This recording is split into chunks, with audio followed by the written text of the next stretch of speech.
Assalamu alaikum wa rahmatullahi wa barakatuh. Donc, alhamdulillah, comme Cheikh Hafidahullah, il était un petit peu occupé, donc on s'excuse. Il nous a demandé de retéléphoner après 15-20 minutes, là qu'il nous retéléphone, mais apparemment il est encore occupé, donc on va pas insister, vu que, alhamdulillah, lui-même il avait proposé de peut-être, est-ce que ce serait mieux de reporter le dars. Donc, alhamdulillah, on va pas insister pour cette fois-ci.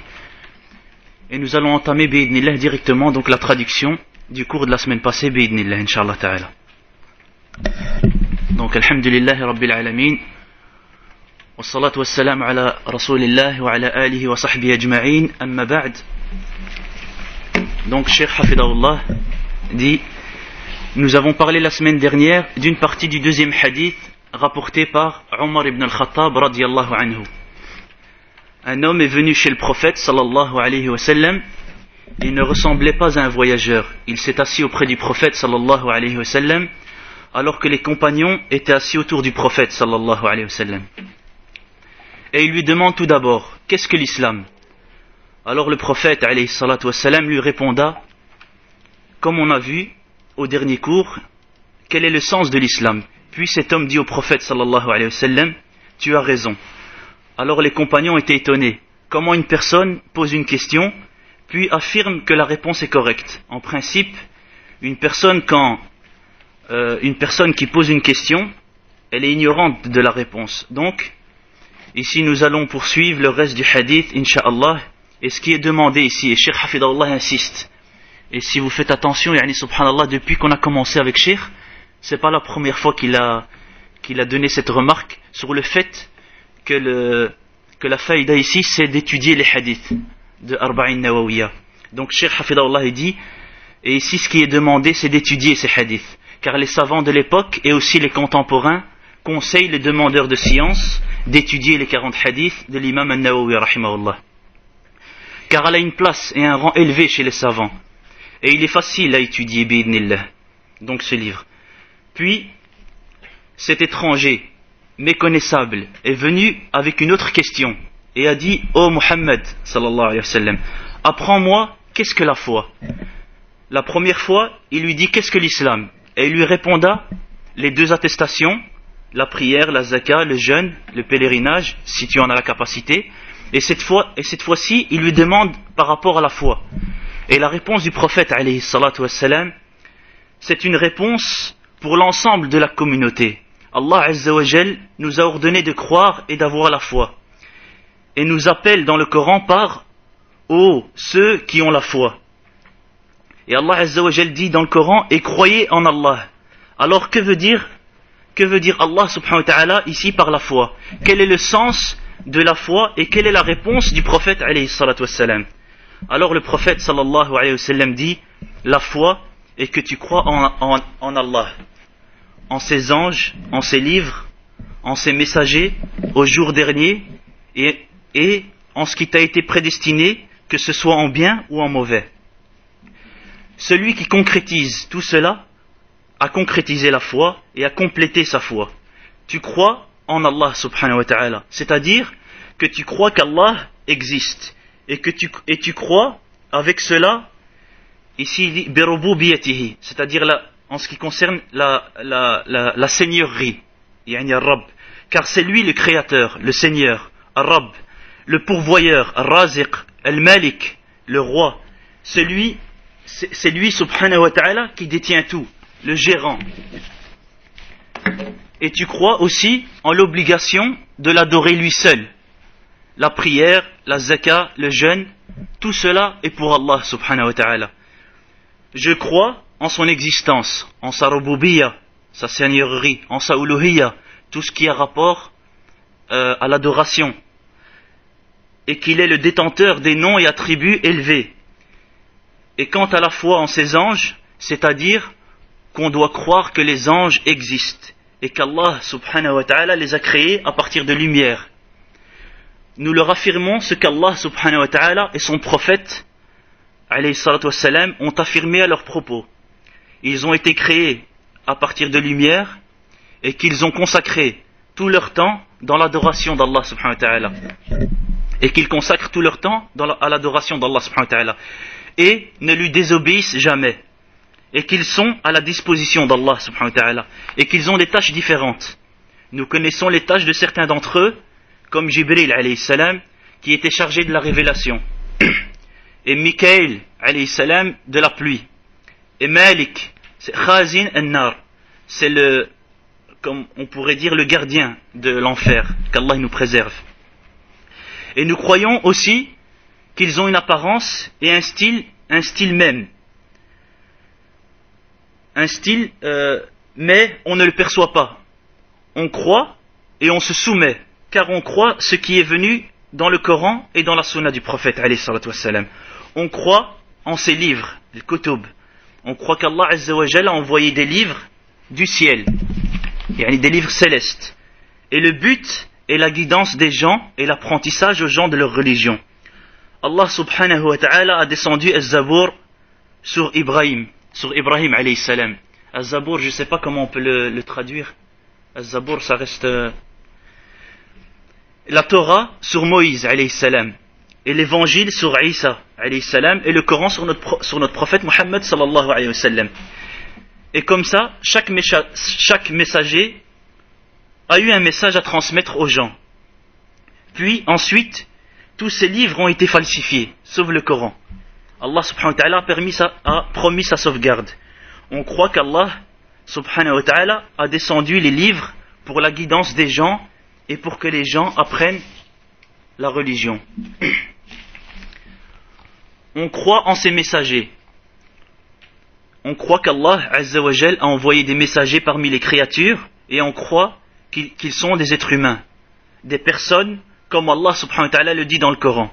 Allah les a choisis parmi les gens, et on croit en forme générale qu'ils sont infaillibles et qu'ils sont des adorateurs d'Allah subhanahu wa ta'ala, qu'ils ont tenu le dépôt et transmis le message.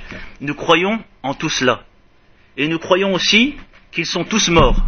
C'était des êtres humains avec un âge limité, et on croit aussi qu'Allah subhanahu wa ta'ala est satisfait d'eux, et qu'Allah les a choisis et favorisés parmi les gens, car c'était les meilleurs des personnes. Alayhimus salatu wassalam. On croit au jour dernier. Il y aura un jour où tout se terminera sur terre, et Allah subhanahu wa ta'ala réunira l'ensemble des créatures ce jour-là, et les gens seront récompensés par rapport à ce qu'ils ont fait dans leur vie. Et on croit que ce sera le jour du rassemblement, de la rétribution, et que tout cela, que tout ce qu'il a fait dans ce bas monde, il sera rétribué dans la maison dernière. Et nous croyons à toutes les choses qui vont se dérouler ce jour-là. La panique, la peur, la balance, les livres et les feuilles seront distribués, et que les gens seront préoccupés ce jour-là par ce qu'ils ont fait, et devancés à leur égard. Il n'y a plus d'issue ce jour-là, plus de passion ou autre. C'est le jour de la rétribution. Et nous croyons que ce jour-là aura lieu,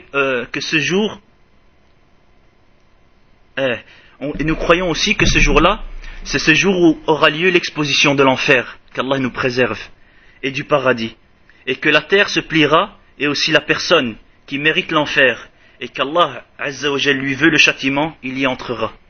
Et celui qui ne fait pas partie des gens de l'enfer, ou qu'Allah subhanahu wa ta'ala a pardonné, avec comme condition qu'il soit musulman, alors le paradis sera son refuge, et l'enfer, et aussi on dit on croit que l'enfer est vérité ainsi que le paradis.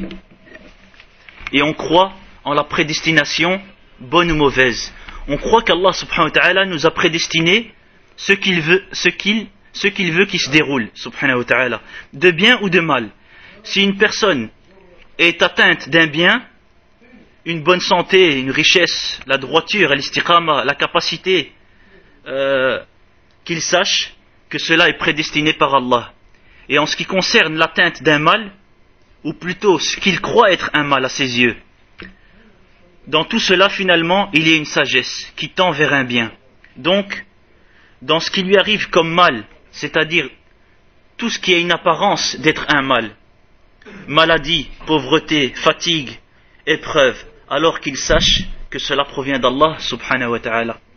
Mais la personne ne doit pas se reposer sur la prédestination et rester dans les péchés ou délaisser les actions qui mènent à sa subsistance. Car tout provient d'Allah subhanahu wa ta'ala.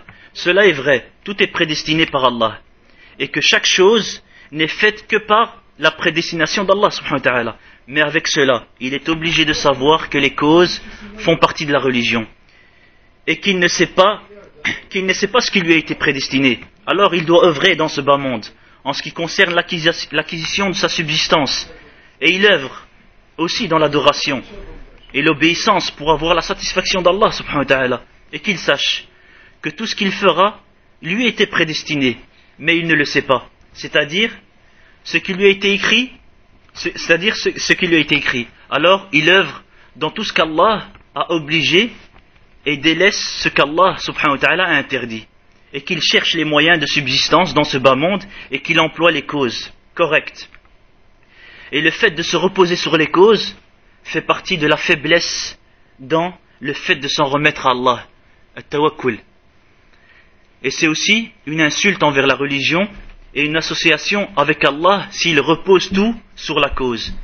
Et le fait de délaisser les causes est aussi une insulte envers la religion et la sagesse d'Allah subhanahu wa ta'ala. Car Allah a rendu pour chaque chose une cause. Donc, la personne doit prendre les causes sans remettre à Allah. Ceci est la voie correcte. C'est que la personne doit prendre les causes sans remettre à Allah,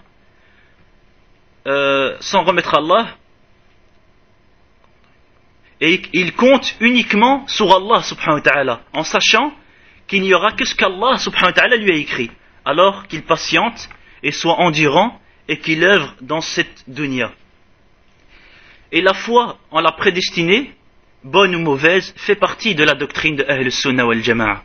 Tandis que les gens de l'innovation ont une explication plus détaillée, qui pour certains d'entre eux les mène vers la mécréance, qu'Allah nous préserve, alors que d'autres d'entre eux vers l'égarement.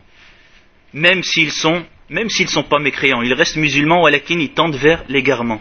Quant à Ahl Sunnah, ils croient en ce qu'il a été révélé dans le Coran et la Sunna, et précisément que la prédestination provient d'Allah subhanahu wa ta'ala, bonne ou mauvaise, comme il est indiqué dans ce hadith.